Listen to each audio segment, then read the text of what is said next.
Thank you. Una, of course, we have to be vigilant, kita tanan, no? Kay, whether tinuod or dilian na hitabo, we must take action. Kay iton dyan may mga bata na posible mahimo na biktima, di ba? So, dili ra lamang ang community, dili ra lamang ang government ang dapat magbinantayon, but kita sa ato pagalingon gud na panimayay gud diha gud dapat kay sa kahamok na nato mga bata, di gud siya makaya tan-awan ng gobyerno tanan. So mas mahimo gud siya na mas effective kung mag-start gud sa ato bayay.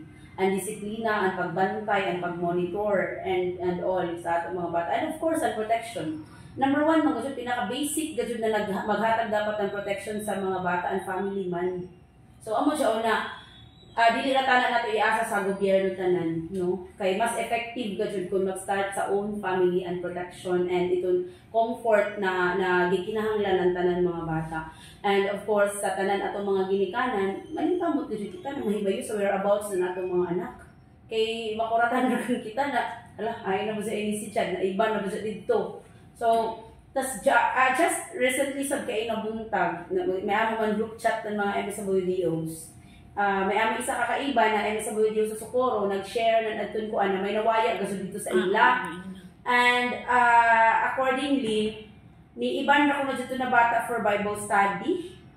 Bagat ingana ra, pero ilang pa sa hibay ang tagklaro kung uno gaso sino gaso tag-ibanan. Oo, so dito verified siya from Socorro na kay nakuhaan man sa CCTV na nisakay sa ng lansya. Oo, dito na bata, ato na mga orasa, and until now, wala pa sa kabalik sa ilabayay. So, amo dyan, nakita ko dyan ginikanan, kinahanglan hibayon nato sa may friends na nato mga anak, hibayon nato, nila whereabouts, hain na sila permi magkatuan. And as much as possible, kung may mga cellphone dyan, tanawin ko dyan nato. And, you know, ma'am, kung sasabaan iban, may mga cases usahay ng suicide, because number one, gudyo ako makalaong gudyo ako na factor is social media sad. Kay ang mga pressure, ang atong mga depression, jaon man dito tanan. Labi na sa mga batanon, ma'am. Kung wala man gud ija tas jaon sa ija peers, lahi na man gud jaon para sa ila kuman. Di man pareha sa una sa ato na, naman kung wala ako. Big deal. Kuman big deal sa ila. In fact, choy amo isa ka client na di gasod siya mobalik sa eskwelahan kung dili siya palitan ng iPhone ng ija parents na kubri ra sa bintawon. So imagine kung uno na gasod ka an atong mga kabatanunan kuman ba na dili na ganin nato saytan unuan ko na nato ginikanan kung magunahon ako amo ba sa una sa ato na mga panahon may cellphone ay tapos kung may cellphone dito sa una kung uno ihatag ng ginikanan nato okay raman so kung man ang ginikanan na may hadlukunan mga bata na di sila muskwila di ba kita sa una kita manggazudan manhangin na pa eskwelahan kita tingali no majority ako nabantayan ba kita manggazudan magibay pa eskwela ako amo kuman lahi na, di na mo balik sa eskwelahan kung dili palitan ng iPhone. So imagine kung uno'y effect ng inin ato kuan sa ato mga kabatanunan because of John, may envy niya ba sa ija peers na uy may ija iPhone ako waya.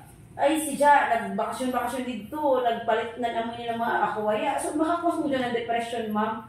That's why maglaong kita naman nag-commit man ng suicide ni Iban. Ang Iban sab, atong last time na to sa ato pagkahibaw grabe sa to hinungdan sa itsa.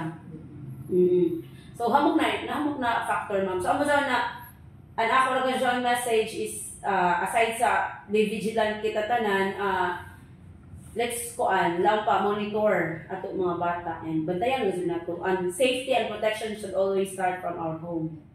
Thank you, ma'am.